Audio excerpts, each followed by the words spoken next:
Welcome to Blake Biology, and this is an episode on the Calvin cycle. So, an overview of the light reaction just before we start. So this is the first step in photosynthesis, and this uses light energy to create high energy electrons in chlorophyll, which is passed on electron transport chains, and eventually creates NADPH and ATP. And these occur in the thylakoid, which are the little stacks of things, and the stacks are called granums. The individual units are called thylakoids.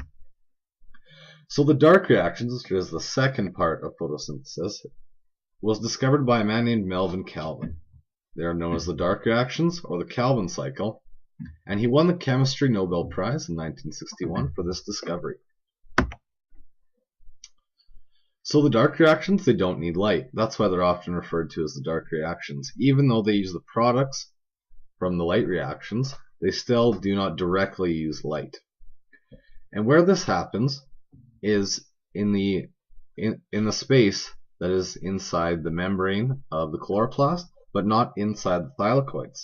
This is known as the stroma. And essentially, the thing that they need is CO2 from the air. And CO2 is diffused in through the stomata and into the cells. So this CO2 from the air is then fixed to RuBP, which is a 5-carbon molecule. And essentially what CO2 fixation is when that carbon in CO2 is used to create something, and in this, a 6-carbon sugar. And it's fixed to RuBP, CO2, the carbon, is fixed by RuBP carboxylase. And from this process, oxygen is going to be released into the atmosphere as waste. So the 6-carbon sugar then is going to split into 2 3-carbon sugars. The 3-carbon sugars are then modified using ATP and NADPH that were made in the light reactions. Then the molecule known as G3P is formed in C3 plants. We'll talk about that in a second. But then G3P can be used to form glucose and other sugars like sucrose and maltose for whichever the cell needs. G3P helps to regenerate the RuBP that is lost, and that's where most of it from the reaction goes. The rest is used to make those sugars.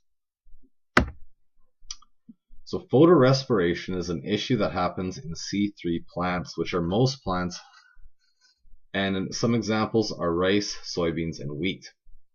So on a hot day, a plant has a dilemma. It can either fix CO2 and open its stomatas but lose a large amount of water, or it can retain that water and do less carbon fixation. So what happens if there's not enough CO2 inside the cell, so the stomatas are closed and CO2 is not diffusing in, is something called photorespiration. So Rubisco fixes the oxygen instead of CO2 to RuBP, and this then splits into a 3-carbon and a 2-carbon molecule, which does really nothing, and it's wasteful because the cell has to break this down in order for it to keep doing its processes.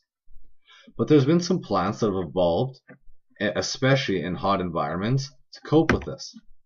So the first is C4 plants. So an example of a C4 plant is sugarcane, corn, or grass. So the mesophyll cells have PEP carboxylase, which is an enzyme, which is better at fixing carbon than RuBP carboxylase. And so the CO2 is fixed to PEP, which is a 3-carbon molecule. The molecule is exported to the bundle sheath cells. Once in the bundle sheath cells, the CO2 is released. So therefore, on hot days, the CO2 concentration stays high, and there's no photorespiration whatsoever. And no photorespiration means that the plant can both fix carbon throughout the day to do its various cellular processes, and can also keep and retain water inside the cell. So CAM plants close their stomatas all day and then they open them at night. They're usually found in very hot, arid desert environments. An example are cacti and pineapples. So the CO2 is incorporated into malic acid using PEP carboxylase. The acid is then stored in the mesophyll cells. And then there's no photorespiration because that CO2 is released throughout the day, allowing CO2 concentration to stay high within the cell. This prevents photorespiration.